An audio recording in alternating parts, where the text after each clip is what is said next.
Welcome to the Conquering Truth podcast. I'm Dan Horn. I'm Jonathan Sides. I'm Charles Churchill. And I'm Joshua Horn.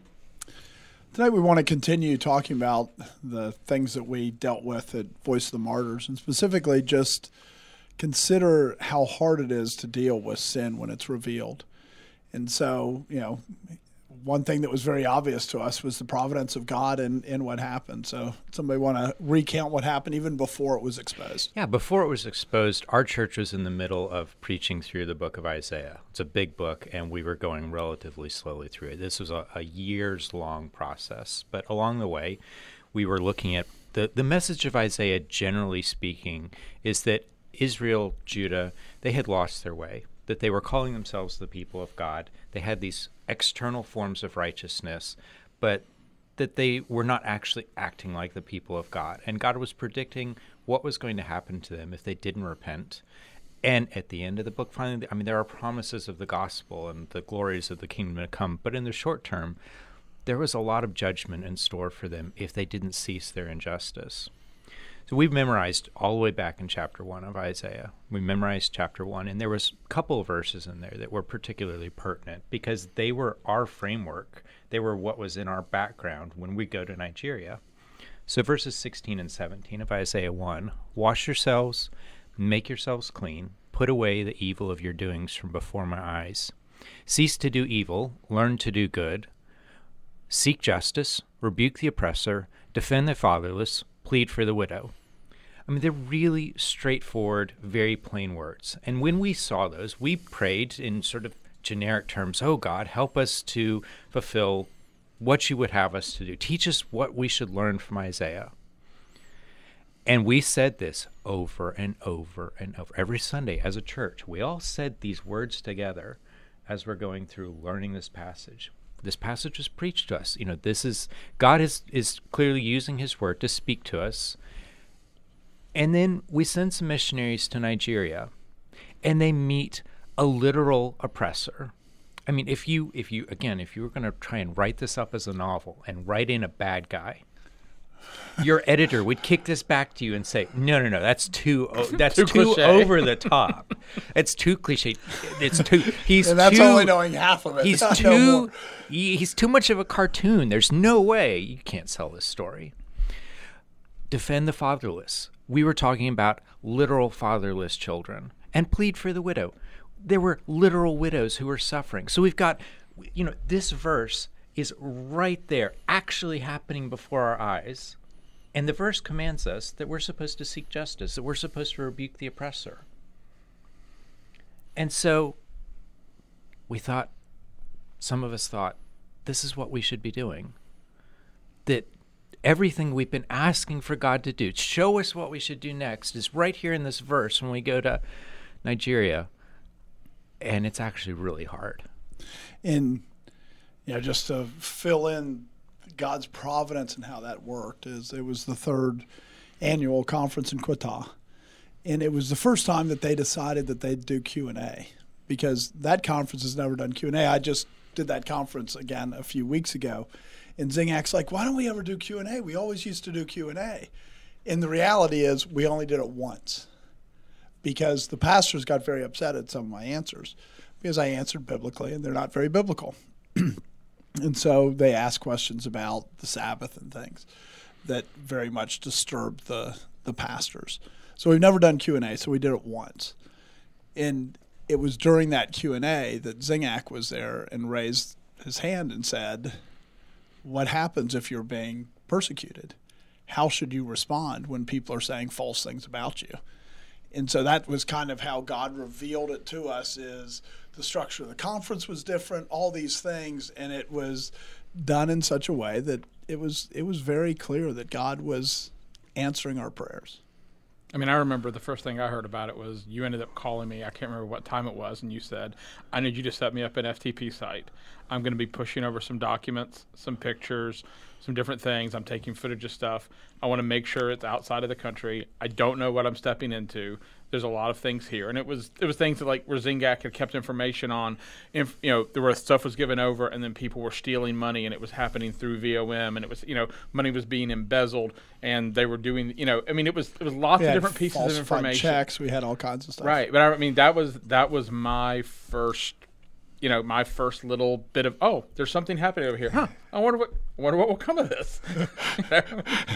Little did you know. Yeah. I thought, probably nothing, Yeah, it's probably Dan just being hysterical. Right, yeah. But the reality is when we were over there and, you're going up against somebody who is, like you said, a comic book oppressor, right? I mean, it's like you imagine it. He has all the political connections. He has all the money power. He has all this. And in Nigeria, it's pretty well known that you can have anybody killed for about $200 U.S. So you're sitting there and you're trying to expose this stuff. And I was literally going, I should send it out of the country because I don't know that I'll make it out of the country. And that shouldn't stop the oppressor from being rebuked. And it's one of those things where probably if you're sitting there and you're asking, why is this hard? I mean, so whenever you think about anything, you read that verse in Isaiah. I mean, and it just reads like, it literally just sounds like do good. I mean, that's what there's such basic things that God is commanding you. Cease to do evil, rebuke the oppressor, defend, help the fatherless, defend the widow, and you go, who wouldn't do that? But here's what happens as soon as you do that. I mean, so we ended up saying, what should we do? How are we going to face some of these things? And people immediately go, you understand, if you do anything with VOM, they're going to sue you. They're going to sue you, and they're going to take everything you have. And all of a sudden, fear sets in. And for the record, they have not sued us, and we have not lost everything we had. If anything, we've been blessed. We have been blessed. But what I mean is there's this part of it where, right. When you ask, why would it be hard? And I mean, hey, I want to tie this to right now. I mean, I want you to think about like the coronavirus. And there's a part of it where there are things that you used to do that were part of ministry that you haven't done because of fear. And you look at it and you go, there are people who go and visit people and deal with people who have extremely deadly communicable diseases that have very high death rates, and people who go and work and minister among them. And as a Christian, if someone came in and preached, you would go, I should be willing to do that. And then a virus with a much lower death rate comes along. And I'm not sitting here beating you up. What I'm saying is do you understand how fear works? And this is what happens is you're sitting there and you're going, I should do something. But the easiest thing is to do nothing. And I want to be really clear.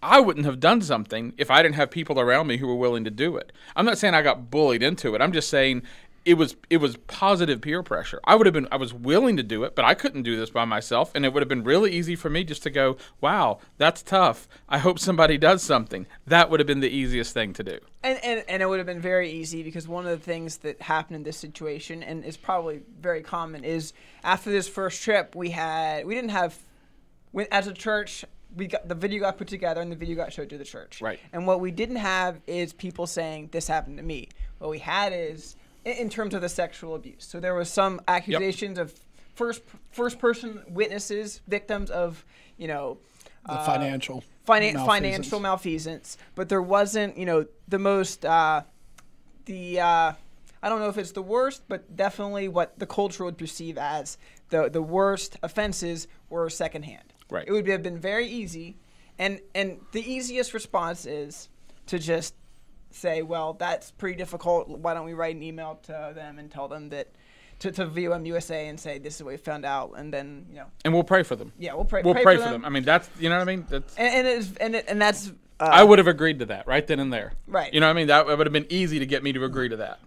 But I had already bought the plane ticket to fly there. I know. I was more stubborn than that. But yeah, going through Isaiah, you see that it's not just don't vote for an oppressor. It's not just don't be an oppressor. It's rebuke the oppressor, and that sometimes that requires flying to Nigeria and getting the information so that you can have the background to be able to go say that I think this is an oppressor, but I know this is an oppressor. I have the witnesses that prove that this is an oppressor, so that I can rebuke him.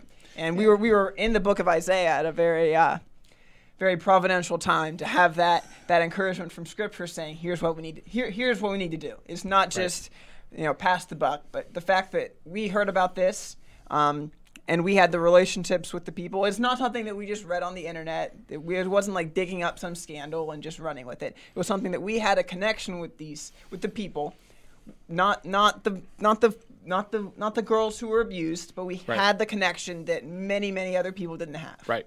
And so we had a responsibility to do something. And God had clearly dropped it in our lap. I mean, there was no question there was questions by a lot of people. One person even said to me, why are we dealing with black kids in Africa? Now, a lot of people were saying that why are we dealing with something that's halfway around the world instead of dealing with problems near us? And a very common response was to go, why should we deal with this? This isn't our problem. We should just be able to shove this off. We shouldn't have to deal with it.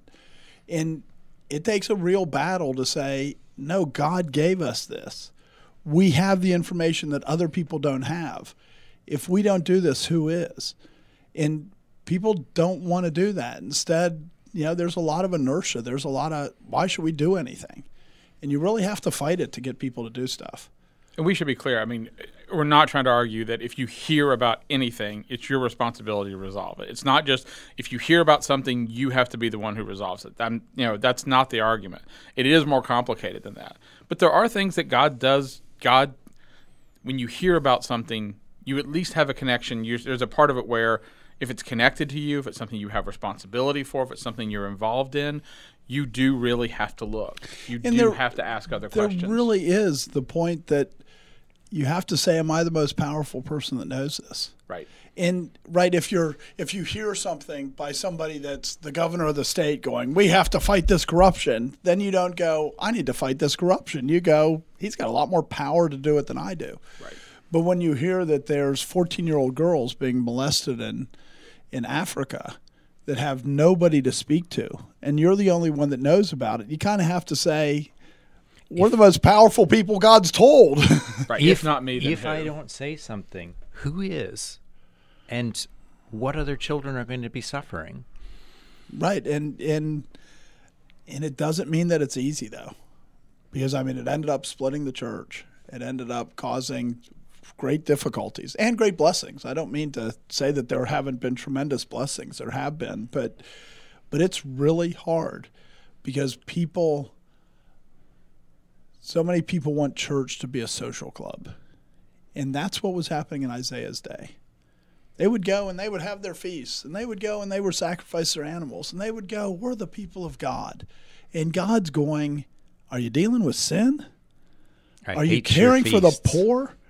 These feasts make me want to vomit, is what it says in Isaiah 1. And I think there's a lot of churches that they just want the comfortable Sunday service. They want to greet people, and they want to go, and they want to hear a message, and they want to sing some songs. They want to go home. And we're not that much different than Isaiah. And God put us in the case where he lays it out in front of it and goes, are you going to be different than Israel and Judah at the time of Isaiah? And one of the things we have to recognize is that an organization like Voice of the Martyrs is really good at this. They're really good at making it appear to be impossible. And they're really good at making it at different levels to appear to be impossible. You look at these young girls that they come from a Hausa-speaking area, and they move them to an area where nobody speaks Hausa. Nobody can speak their language. They can't just go, I'm being raped, and go to the police. The police can't even speak to them. Even if they had the money to pay the police can't even speak their language.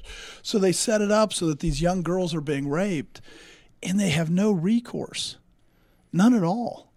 And so, the people that are trying to manipulate a situation so that they can, destroy the fatherless, which is what they were trying to do, take advantage of the fatherless. They really set it up, and they make it in such a way that it's hard. It's hard to fight it.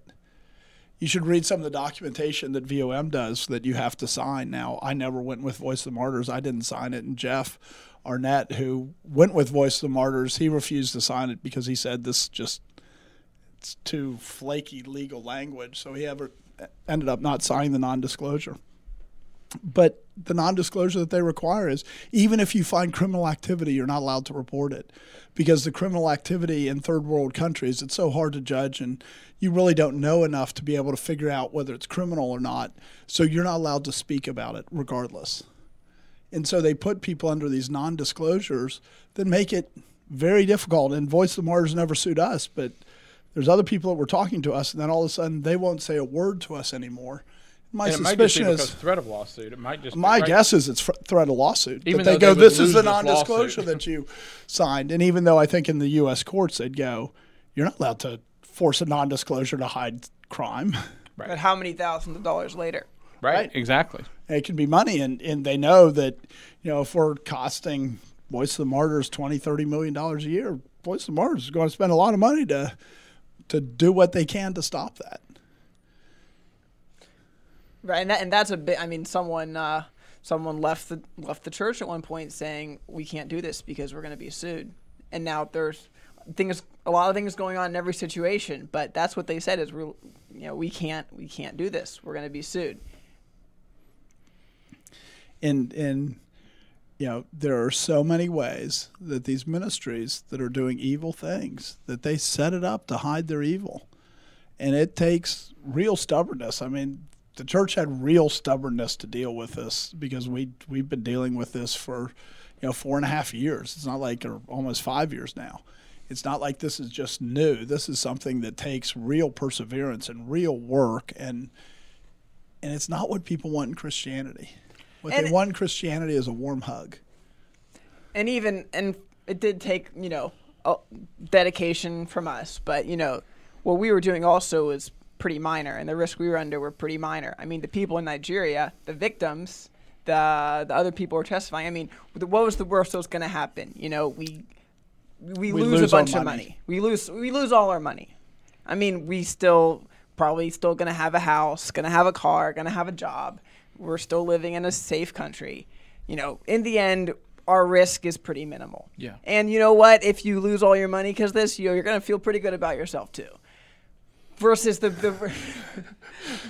versus the risk of the people in Nigeria. I mean, they could be. We talked about this before. I mean, it doesn't cost that many dollars to get somebody killed in Nigeria. You're having to go out and saying something publicly before the whole world, that's something that in your culture and in any culture to some extent is very shameful that it happened to you. You're having to go against your family. You're having to do something that's going to threaten your mother to not have any money anymore coming in, and so she might be telling you, I'm going to be starving on the street, starving to death, which happens, which you see people on the street starving to death. I mean, It takes a certain level of effort, but our effort is in a whole different category than some of the people in other countries that have to speak up. But still, the Bible has a call to say, even if you are in a dangerous situation, there is still a call from Scripture to say, rebuke the oppressor. And I can tell you, in Nigeria, probably the thing that's most shocking to them is that we continued to fund all these lawsuits. I mean, that we continued to pay their bills, because they're going, Zingac in particular is going, we have to do something. I have to do something. Morally, I have an obligation to do something. But when they try to destroy me financially, how can I possibly survive? Here's a guy who stole $20 million probably, that he was able to pocket off of the poor in Nigeria. And how is he going to stand against that? And they start to proliferate lawsuits all over the place. And like I said, we had like 14 lawsuits at one point going on. And Zingac's going, how can I possibly defend these? I don't have the resources. There's not a chance. And so, that like you said, that took a lot greater faith for him to go, but I have to do it anyway than for us. I mean, for us, a lawsuit in Nigeria, I've spent more on lawsuits in my business than we spent on those 14 lawsuits in Nigeria. But still, I mean, for them, it's just a resource. I mean, it's far greater than anything that they could ever imagine. And they've suffered. I mean, they've gone to prison. These things, they had real world consequences. Even though they have, the Stevens Center has been shut down. Has it been? It's been shut down. The Stevens Center has been shut down, and they have won in that sense. There still have consequences, and there's even the threat of future consequences, depending on how unjust the courts there end up being. Right. I have no reason to think that the court's going to give a just verdict. We haven't seen just verdicts from the court in Abeakuta. And one of the things also is even the prejudice, right? Because for them to rebuke or defend the fatherless and to care for the widow, I mean, for them to do it, they're doing it. We look at America and we think of the racial divide between the blacks and the whites. Well, in Nigeria, it's no different. They're all black, but they still have the same, they'd call it tribalism rather than racism, but they still have the same problem. That's one of the reasons that the judge said it was okay to dismiss all these women who said they were raped is, well, they're Hausa. Why would we listen to them? Isaac's witnesses, they're Igbo or whoever it is, or I think it's Igbo at that point, at that place, so we'll listen to them. I mean, it's no different than trials in the 60s and 50s in the United States where they would discount a black witness, but they'd listen to a white witness. That's exactly what was happening there. So how are you going to get justice in that case when the people who are witnesses to the crime, they're all from this secondary tribe that is looked down upon as not real people? Right. And so, even then, they still had a responsibility to go and rebuke the oppressor.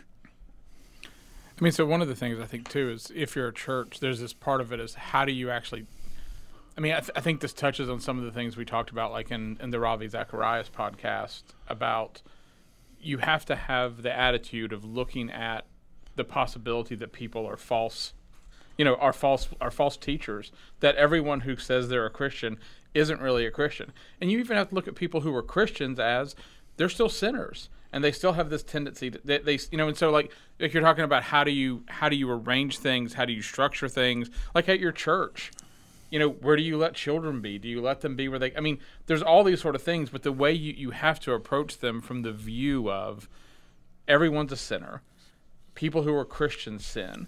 People who claim to be Christians aren't necessarily Christians. Sometimes people claim to be Christians so they can take advantage of other people. And that has to be kind of the view you have. And I think there's a part of it where the default position is just to assume that everyone's holy and pure and noble. And I don't see that being supported in Scripture. And I don't think that's the right view. And so I think there's a view shift that needs to happen within the church. And part of it is the reason people don't want to think about others that way is they often don't want to think about themselves. They don't want to consider they don't want to consider their own sin nature. They don't want to consider where they may be doing these things. So does that enter into the equation at all, or how does that? Is that something that we can kind of bring into the conversation? I think fundamentally one of the issues is we've lost the doctrine of total depravity, is we don't believe it in practice. The church says it frequently, and the Reform circles they claim to believe it, but it's really hard to maintain it. Meaning you start to talk to people and you just kind of go, wow, they're doing a good work. They're trying to help martyrs.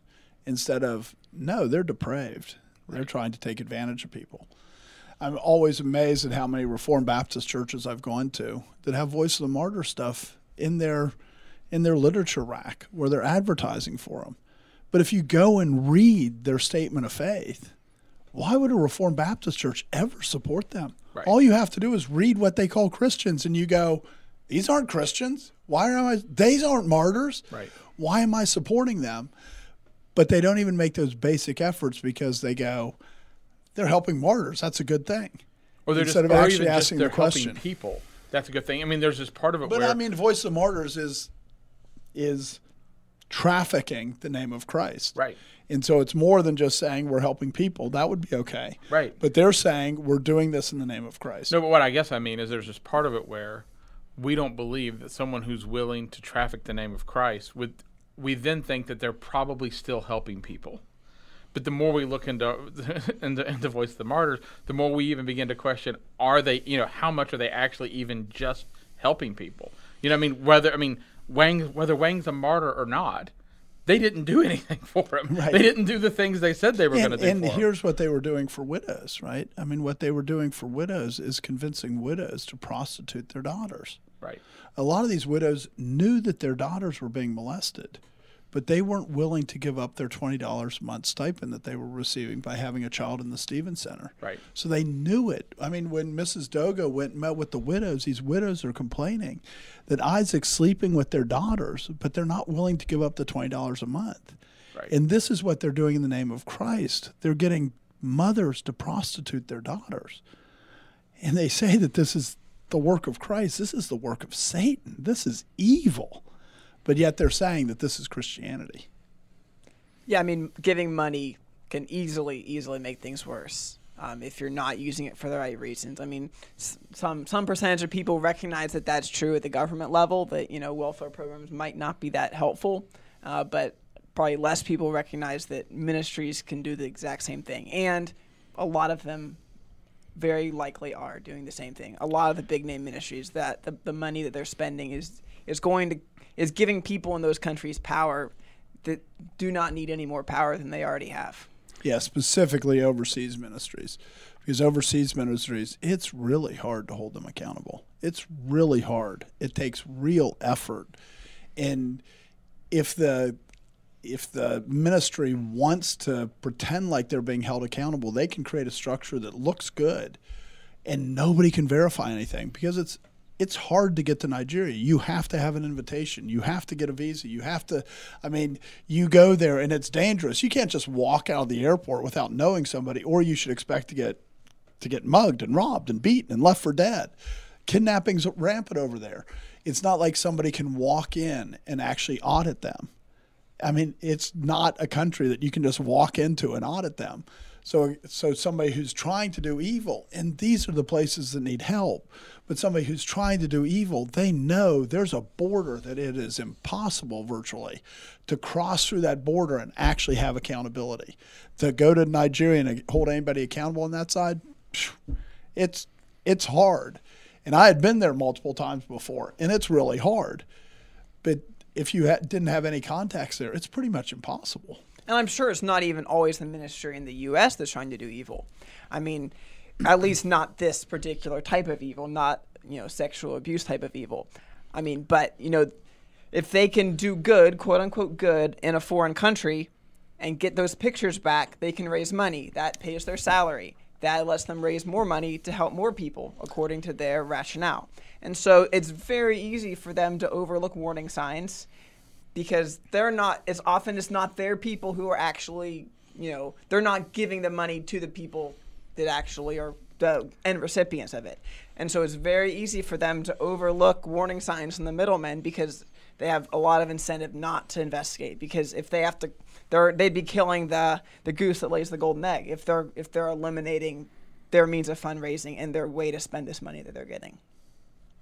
And what we have to recognize, what these ministries are, is they're not ministering to the poor. They're selling a good feeling. That's what they're doing. Feed the children. We're feeding all these children. We will sell you that feeling that you've helped the poor and helped the hungry. That's all they're selling. Whether they feed the children or not doesn't matter, because that can't be held accountable. Whether we help the martyrs or not, that doesn't matter, because that can't be held accountable. Instead, what people want is to give them money to have this good feeling that I've helped people. They're selling a feeling. They're marketing a feeling. And all they have to do is create a structure that gives this impression of the feeling so that people will buy the feeling. And the church needs to recognize that's not what God calls us to. Hey, and on all fairness, we're not entirely guiltless on those points. On this particular case even, I mean, we're willing to say right now some really hard things about VOM and what they are and what they've done. But it took us a long time to get there. Mm-hmm. You know, for example, when we first uncovered these things, our initial attitude towards them was, well, you know, they have some responsibility. They should know about this first. And, you know, we need to go talk to them with the naive assumption. Now we can say naive, but with the naive assumption that there were righteous people there who would want to do the right thing. And we probably acted a lot slower than we should have, because we were willing to be strung along, and, you know, they would say the right things at the right points. You know, we'd hear from their attorney and he would be saying, oh, we'll be submitting this, we'll be reviewing this, not knowing that they had already done their sham review years earlier, that they already knew everything that we were bringing to them, that the only new thing was that somebody else had discovered it, and now they've got to play cover up again. And we rejected the doctrine of total depravity too. Right. I mean, I completely agree with you. And we were, you know, the day that I found out that this board member that had been stringing us along, Don Banner, that he was the brother-in-law of the president, it's like, oh, that explains everything. This is all just a con game.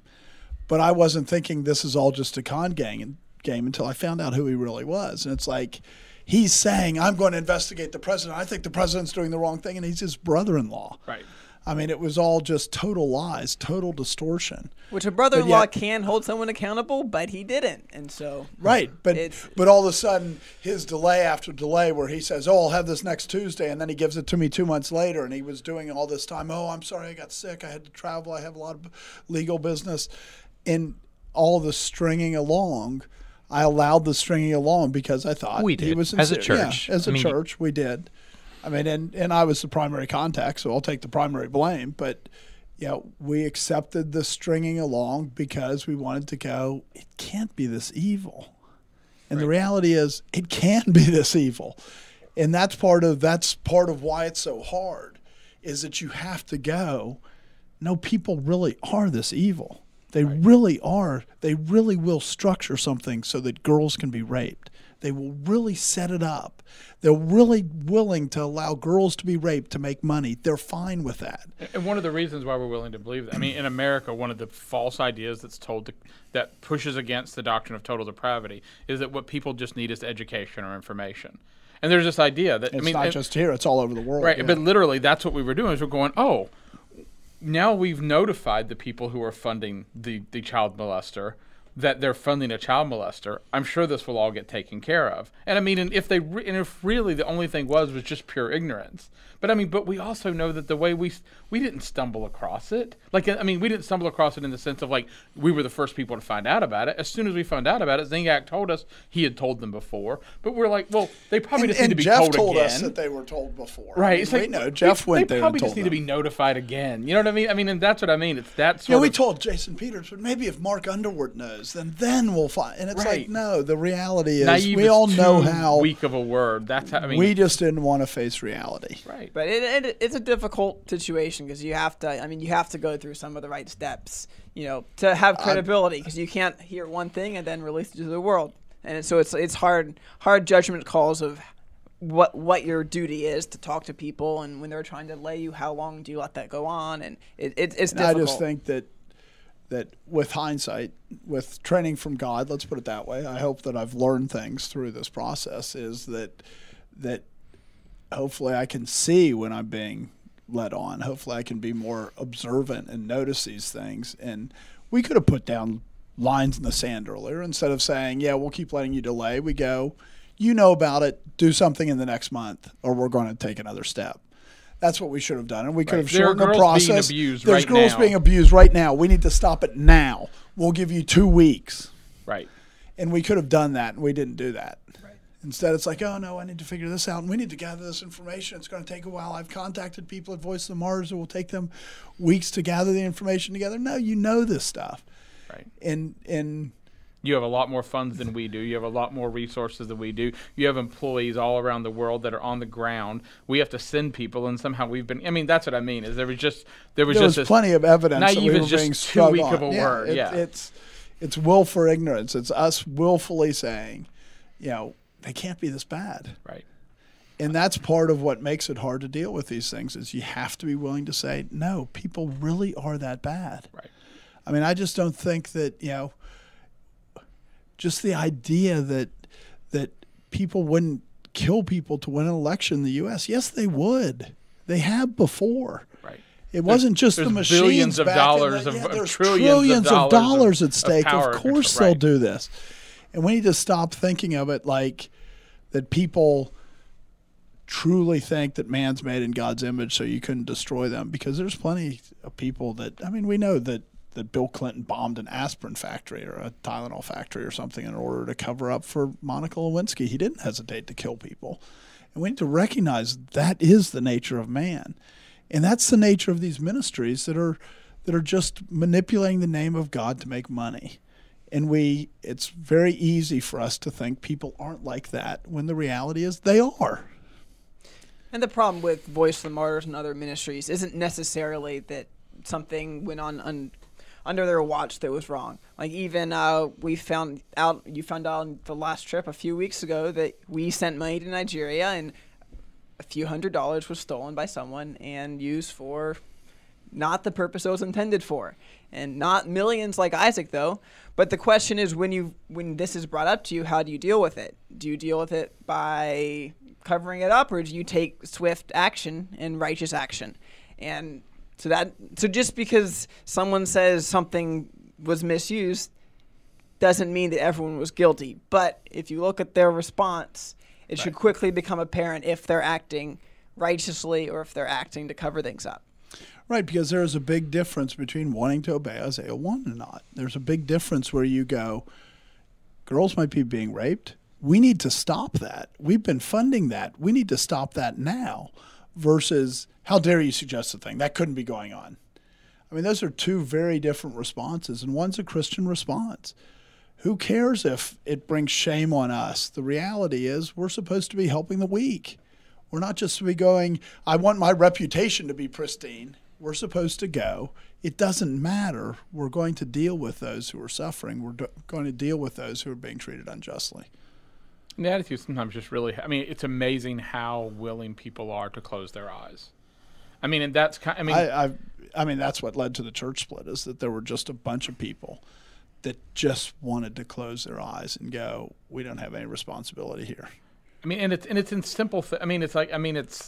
It goes into the mundane. I mean, we have a refrigerator in our garage, and the children tend to be the ones who go and get stuff out of the refrigerator, and that refrigerator occasionally really, really, really needs to be cleaned because the children are the one who tend to go out to that refrigerator. And there are times where I don't want to go look in that refrigerator because I don't want to know what I'm going to find. I mean, do you know what I mean? It sounds like because you know what you're going to find. Because you know what you're going to find. And there are things like that all over the world. There are things like that, I mean, all over the place where people, they know what man is like, but they don't want to look. They don't want to ask. They don't want to know. And once they do know, they don't, you know what I mean? It's just, there really is this attitude that has to change. I mean, and it's a fundamental attitude. And in fighting this with Voice of the Martyrs, it's broader than just with Voice of the Martyrs. Churches don't want to know. Right. Churches that are giving money to Voice of the Martyrs, they don't want to know. And you can understand why to some extent. I mean, not for righteous reasons, but if a pastor was saying, oh, this is a good ministry, and now they have to go, well, they've been funding girls being raped in Nigeria, then all of a sudden that doesn't look too good for the pastor, and the pastor doesn't want to lose points by stopping supporting, so he just goes, I'm just going to ignore that and pretend like I never heard it. So even when you go to churches that are supporting Voice of Martyrs that don't have a direct interest, they're not making money off of it, it's still very difficult to get them to listen. Very difficult. Even when you have plenty of, I mean, we've got a bunch of videos of women that are saying, I was raped. For some. I mean, we've seen examples. That's true. We've seen examples where the church refuses to, take down the VOM pamphlets. But we've also seen many examples where people said, well, that's horrible. I'm not going to ever do that. Especially on the individual level. We've seen that many times where we've heard, or I say women, but it's men and women, but individuals that say, well, if they're doing that, I'm not going to support them. But it's interesting how little, comparatively, you hear it from individuals a lot where they go pretty quickly, I'm not supporting them anymore. But the churches are a lot slower. And the churches have a greater responsibility. They have a greater accountability to God in a lot of ways. And so many of them continue to support Voice of the Martyrs, even when they're told, this is truth, we have lots of evidence. They don't want to do the work. It's easier for them just to continue to give the money. So on that point, do you think it's possible that another component here is not just the wanting to hide from sin, but also could be motivated by, we might say positive motivation of, hey, the Bible says that we need to support missions, some sense or other. And our church, this is how we do it. And this is an organization that's got missionaries all over the world. And so if not this, what? Oh, I think there's a real element of that. But I think that goes back to they want to buy the feeling. They want to buy, not that they're actually sending missionaries, but they just want to send a check to buy the feeling that they're sending missionaries. And that's fundamentally not really what the church is supposed to be doing. The church is supposed to be involved with sending the gospel out into the world and not just going, I've got a good feeling because I sent a check. And it's harder. A lot of people, I think, would think is if we have information like this, if we have witnesses that a major Christian ministry in the United States, the money they're sending is going to fund child abuse. I think a lot of people would think that if you take that story and send it to major news outlets, that they're going to pick it up and they're going to run with it. As we decide, when we decided to release this publicly, we had a meeting, and there were probably people had 3 or 4 connections to people they knew who were in the media, and we're like, well, we will send this to them, and this is probably going to take off, because you would think that you send it to the New York Times, people think that, and rightly so, I think that these media institutions have an anti-Christian bias, that they would love nothing more than a story about how money is being misused. And that it's actually all a fraud, and that actually the Christians are paying for child abuse.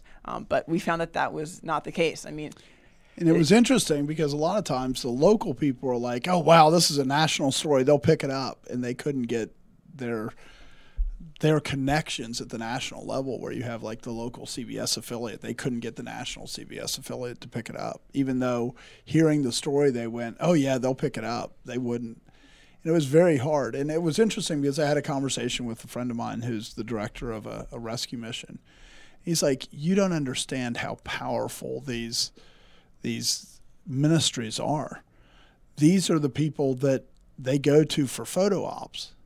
And so he's like, we're a small rescue mission, and I can call the governor's mansion and have them open up for us to do a graduation ceremony there for a 6-week program whenever I want, because they want to be associated, because the donors are people that they have extra money, and they're likely to give financial contributions to politics. And so these ministries, they're very tied in with politics. They're very tied in. The politicians don't want these things to be exposed because they've had their picture taken. They're associated with these people.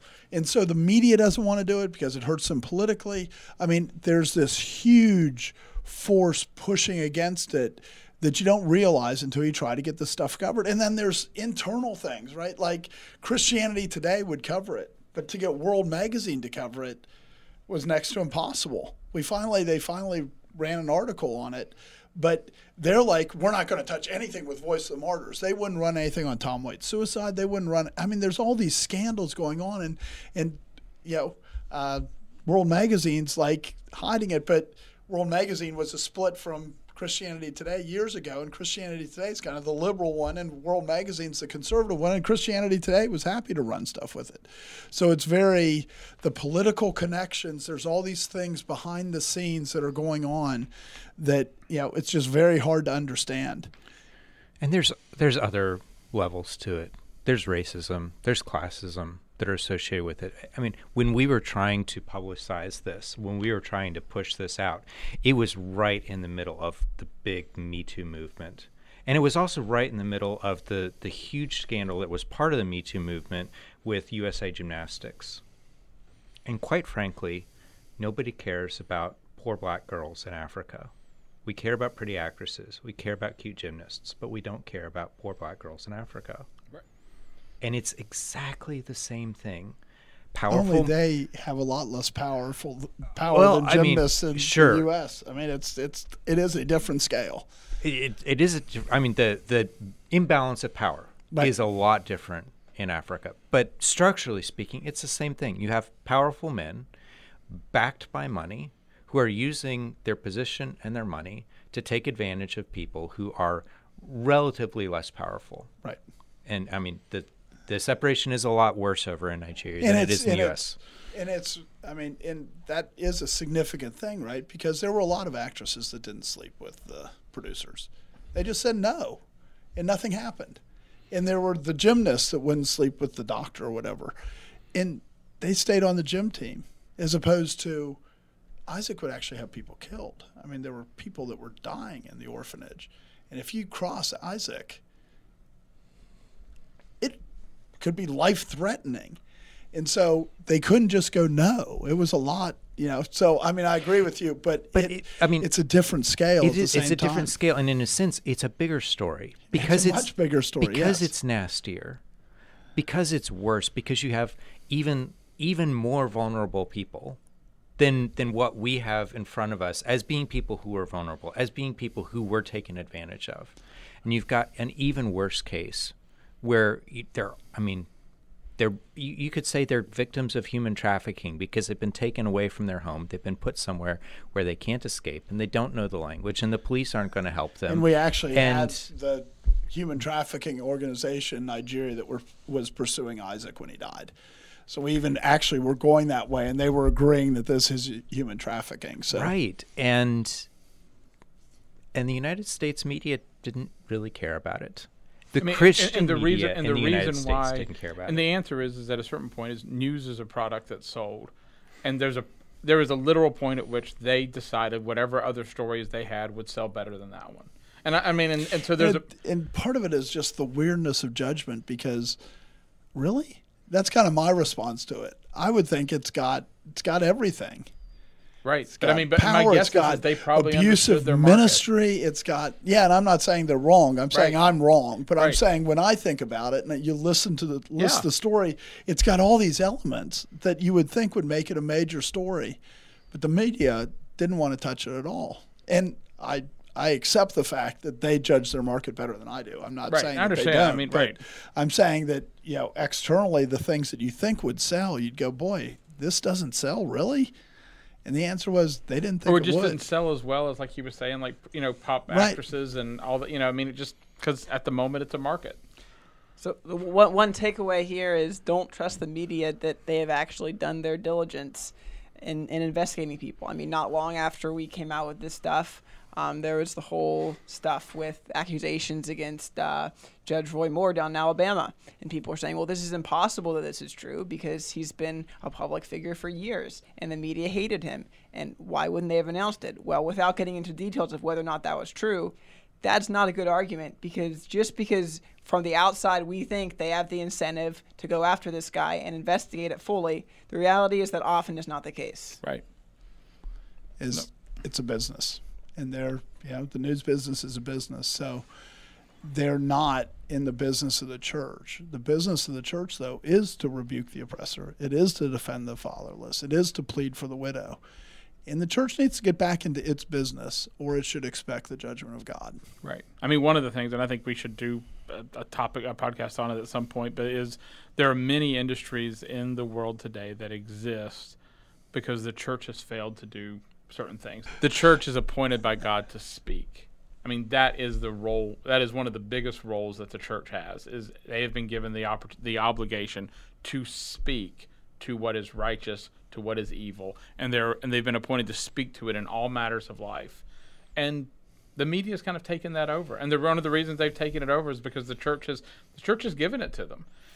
And to some extent, I mean, we're guilty, right? Because we said the media should be covering this instead of saying we should figure out a way to speak to this. And we did figure out ways because the media wouldn't cover it, so we had to do it. But we figured out ways to talk to churches that were doing, the VOM advances, and to try to communicate to the donors, and to try to do these things, and to try to expose it, and to try to rebuke the oppressor. But our first gut reaction was, well, let's just let the media do it. And you're right. That's not the role of the media. That is the role of the church. And so in the end, we had to do it because we wanted to take the shortcut. And that being said, if the New York Times were to write a story on it tomorrow, it would probably have major repercussions, and that would be a great thing. Absolutely. I'm not rejecting the use of the media. That's the reality of America today. But what Dan's saying is, in the providence of God, the media didn't pick it up. And if they had, what would we have done as a church? We probably would have thought, oh, that's great. The media's picked it up. Attorney General of Oklahoma is going to deal with it now. Local governments in Nigeria are going to feel the international pressure. We're done. And God said, you're not done for whatever reason. You're and not I can done. tell you some of those reasons because I know some of those reasons. I mean, I just got back from Nigeria a few days ago. And one of the things that I say in Nigeria all the time, because I have met with widows, I did a conference that had 400 widows at it, and I heard the widows. And they're not just being oppressed by Isaac. You talk to them and they go, my husband died and his brother stole all their land. What can I do? And I go to the church. And their answer is, they're elders in the church won't listen. And so every time I go, I rebuke the church because they are oppressors in Nigeria. The church is oppressing widows. The church is oppressed the widows that are on the widows list. They have widows lists in Nigeria. The widows that are on the widows list are the ones that will sleep with the elders. This is what's happening in Nigeria today. So God said, you're not done rebuking the oppressor. And so if the New York Times would have picked it up and we would have been done and we would have said, oh, great, we don't need to do it anymore. But actually what God said is, there's still a lot more oppression here. There's still a lot more widows that are being abused. There's still a lot more fatherless that are being abused. You need to go defend the fatherless. And I think this is why in the providence of God, we didn't have the easy way out, because he had a lot more work for us to do. Right. And hey, like you said, there's been a lot of blessings and there's been a lot of joy. I mean, genuinely, I can say that in the past 2 or 3 years, I have seen God answer more prayer, more direct prayers where you're asking God, will you do this? Will you do this? And God says, yes, I will do that. I will do this. I will do this. I will do this. I have seen more answer to prayer in these 2 or 3 years than I've seen ever. But I mean, you could add up all the years previous in some ways. And there's a part of it where it's changed. I mean, there's this part of it where people treat God differently than they do people. I've said this to my children, is if you come to me and you ask me for foolish things, don't be surprised when I don't give them to you. And this is what God says in the Bible, right? Is you have not because you ask not. And when you ask poorly. You ask wrongly. And there's this part of it where I think for a long time, a lot of my prayers to God were foolish prayers. They were stupid things that I was praying for. And for the first time in my life, in a lot of ways, there's a part of it where my prayers to God have been, there's this thing that you've given me to do. I've done this, and I think this is the right thing. But to do this next thing, I think I need this. Will you do this? And God says, yeah, I'll do that. I'll move that. And then are you willing to step in and do this next part? I mean, and so it's changed the traction of what you're praying for. You're actually asking God to answer prayers for challenges that he handed you to do, which is very different than just things you'd like to see happen. And that's praying in his name. Right. And we forget that. We think praying in the name of Jesus Christ is at the end of the prayer you say, in the name of Jesus Christ, please do these things. Instead of it being, God, what would you have me to do? What is your body supposed to be doing? And therefore, I'll ask in your name. This is what I'm supposed to be doing. So this is what I need, God. Can you help me out by doing this? And those are the prayers that God says he'll answer. But we want to make it that it's this magic charm that we say these words and all of a sudden that means God has to answer, instead of actually trying to line our will with God. So we say we're actually praying in your name. Right. And those are the prayers that he answers. And God has answered amazing. I mean, it's amazing, coming back, and I don't know how many thousands of pastors I talked to and how many thousands I was able to, I preached through Jeremiah 6 a couple times and went, look, that you say you're Christians, then why is there all this wickedness welling up in your church? Where you are under the judgment of God, and that you should expect God's wrath upon you. And yet you say, oh, I'm a Christian. And you're saying peace, peace when there is no peace, and you lightly heal the hurt of my people. And they're listening. And they're listening because we have credibility, because we fought this battle. And we built the credibility over years because it's hard to fight it. And so there is real blessing that it's hard to fight too, because it's really easy to go, oh, we have this information, you should be able to expose it, and it will all just poof, it'll go away. Right. But God does it a different way. He says, I've given you strength for the battle. I've given you the resources. I've given you this and that and that. Go do the work. And God will bless the labor, and God opens doors because he blesses the labor. And we need to recognize it's not a bad thing. It's not a design flaw that these things are hard to deal with. It's so that his people are strengthened for battle. It's to increase their faith. I mean, that was Yes. a big thing that happened to our church in dealing with all this, is we're looking at cases where God says to do something. We know something has to be done, and yet we are pretty powerless to actually make much happen. Compared to Nigerians, we're really powerful. But But, I mean, we can't stop Isaac from doing what he's doing. As much pressure as we're trying to put on with all of the human means that God has given us, we can't do anything. And we're asking God, would you please stop this? Would you rescue these girls? Would you stop this oppression? And you know what? Isaac died.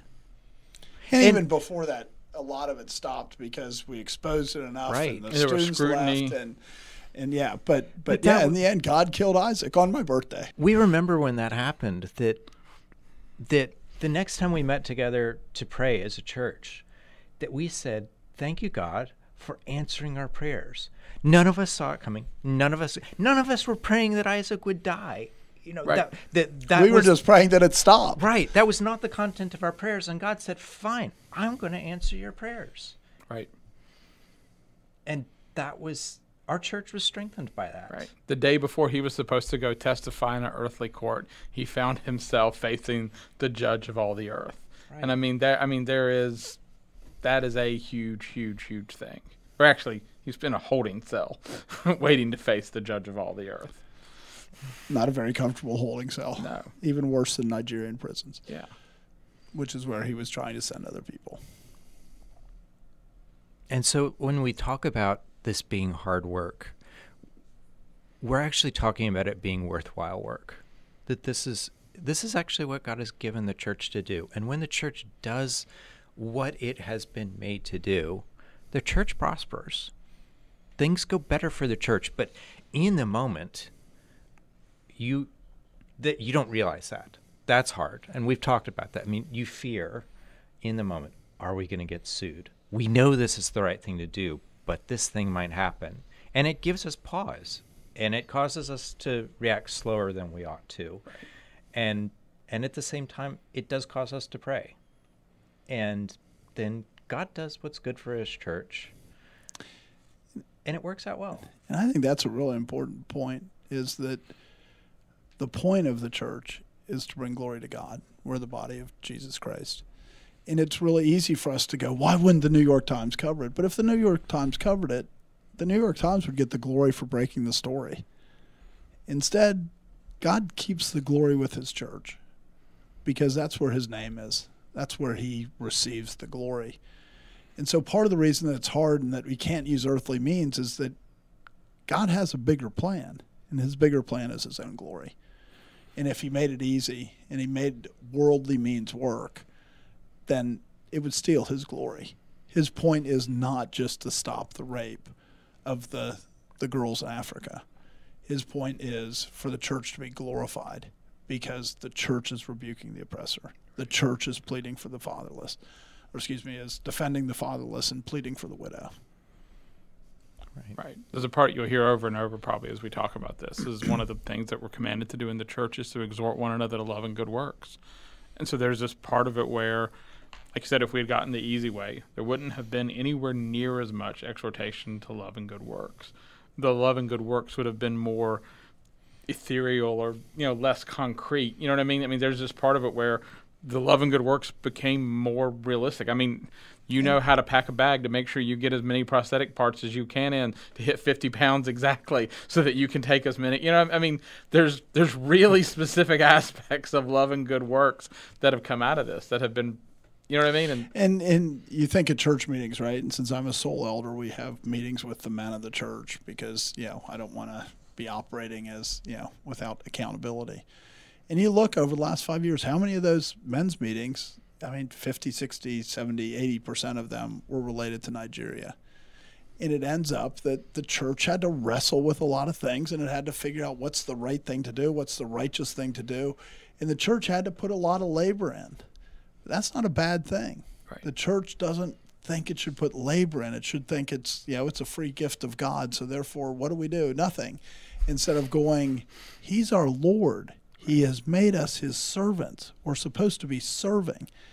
And the serving so often is serving ourselves, right? Do we want blue pews or do we want red pews? Let's have an argument about that. And instead, our arguments are, How do we get prosthetics over there? Those people who can't walk because Right. the COVID, we can't get prosthetic things over there. Should we spend the $1,500 Do we print a the box books to send here? it Do we over? print them over there? Do we do right? Are we going to try to make I mean, you know what I mean? Right, and it's real issues that you need to wrestle with. But this is what it means to serve God. It's not just sit back and enjoy the church service and sing some songs and listen to a sermon. It's how do you serve God? And you serve God by doing the hard work. So thank you for joining us. It's an important topic, and it's important for us to think of the church as not just this place to be comfortable, but a place to serve God. And serving God is real work. We hope you enjoyed the podcast. We also hope if you have questions that please leave them. If there's other issues that you want to know and understand, we'll either address it directly, or if it makes sense to do it in another podcast, we'll address it. But please give us information or give us questions if there's more information that you want. So thank you for joining us. This has been The Conquering Truth, a project of Reformation Baptist Church. If you found this helpful, you can visit us online at theconqueringtruth.com and subscribe here or in your favorite podcast app. Thanks for watching.